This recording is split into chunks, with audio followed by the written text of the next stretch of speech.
Sugar and cancer. The questions are swirling. Does sugar cause cancer? Does sugar feed cancer cells? Does sugar increase cancer recurrence risk? Is it possible to starve a cancer cell? The answer to every one of those questions is absolutely no. Though that answer is accurate, it may surprise many of you as social media and the dime store gurus will profess otherwise with their fancy terms and scare tactics. In the comments, drop a yes if you were surprised by this answer, and a no if you were not surprised by the answer. It will be interesting to see how the percentages play out. In this episode 19 of the Recovery Room podcast, I bring you an expert cancer dietitian, not only to debunk these myths, but to explain why they are not true. If we are meeting for the first time, I'm oncology physical therapist Dr. Leslie Waldke. If you are joining me in the Recovery Room, it is most likely because you are living with or beyond cancer. If so, I hate that cancer has brought us together, but I am glad you are here. Welcome to the Recovery Room podcast, where we bring you accurate, digestible, and relevant information and evidence-based answers so that you can live your best life after cancer. This is a short but info-packed episode, so please hang out until the end for a full recap of information. Thanks again for being here. Enjoy the show. Today we are talking about sugar and cancer. A huge topic, lots of misinformation, so I'm excited to introduce you to registered dietitian and oncology specialist, Mandy Mindin. Mandy, welcome. Hi, Leslie. Thank you. I'm super pumped up about this topic today. Okay. Right. So I'm just going to blast you with the first question. Does sugar feed cancer? Sugar does not directly cause cancer. Okay, so eating sugar does not cause your cancer. It's not going to kill you. It's not going to feed cancer. It does not feed cancer cells. And so, and glucose, which is titled and defined as sugar, is found in most carbohydrate foods. So your grains and your fruits and your vegetables and even in your dairy products. So all these really good foods that we're supposed to be eating for our health do contain the glucose factor. And that's the main source of energy for our cells in our body. Exactly, every cell. Because I'll say every cell in your body needs glucose and sugar to function. And anything we eat, tell me if this is accurate, dietitian, but anything we eat, whether it's fat, protein, or sugar, carbohydrate, whatever it is, eventually, in its lowest form, gets broken down into glucose to feed cells. You got it. So cells cannot tell if the glucose came from a jelly bean or like an apple. So it just can't decipher between the two. Everything does get broken down into glucose and utilized for fuel, like you mentioned, for all those different, for your brain, for the immune system, for your blood system, for the muscle cells. Everything needs to function efficiently, and you need to feed those systems with glucose. Right. Okay. So people say, I don't eat any sugar at all. I'm like, well, yeah, you do, because everything literally is sugar. So what we do know, though, is, let's talk about this data, that being overweight or being obese, we know is linked to, I think, at least 11 to 13 different kinds of cancers. Okay. And that being overweight or obese does increase the risk of somebody who has breast cancer, colon cancer, or prostate cancer. It does increase the risk of recurrence. Okay, but it's not necessarily what they're eating that's causing it. It's literally the obesity is increasing the risk somehow. And we know, obviously, that high sugared foods and high calorie foods do impact weight gain. So talk to us about that, the difference between those two things. Absolutely. So it's the added sugar piece to that can result in lots of extra empty calories, which that contributes to the weight gain you just mentioned over time. So, the added sugars, not your natural sugars, so the packaged goods, baked goods, candy, so that can add up over time. And increased body fat, as you mentioned, it's going to cause potential for being overweight or being classified as in the obese category, which, yes, that increases that risk factor for the types of cancers, along with diabetes, the cardiac conditions. And unfortunately, I think, too, what I see that kind of makes me a little sad is that our general population tends to consume a lot of the added sugar items. So just becoming more aware of the amount of sugar that's in your diet currently, just to take that healthy step forward.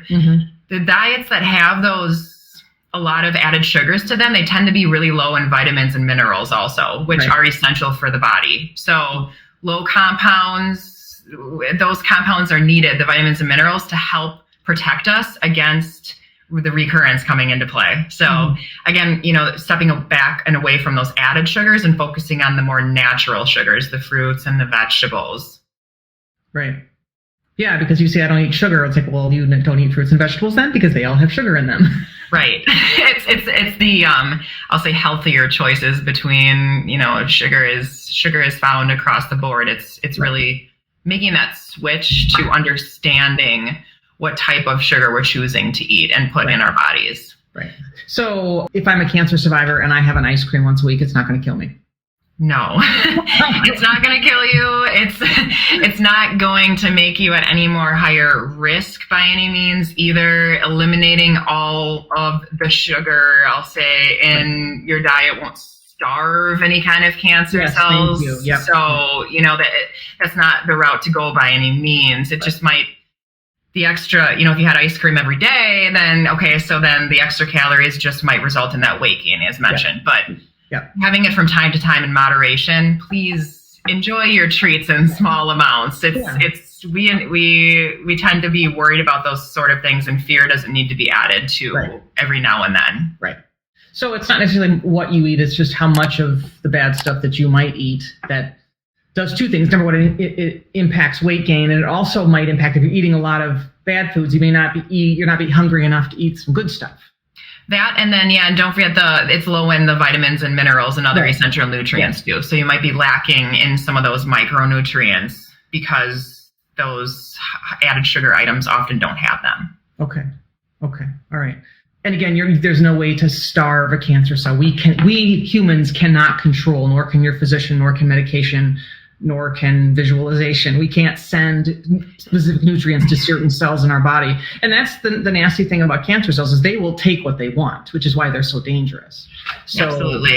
There's no starving it, unfortunately. Right. It would be nice if we could, pinpoint certain cells and just starve them away with the lack of sugar. But a diet like this, if you were to try, I'll say in quotes, to avoid eating sugar, that would eliminate a lot of different foods. It would be very restrictive, and it would deprive your body instead of helping your body. Right.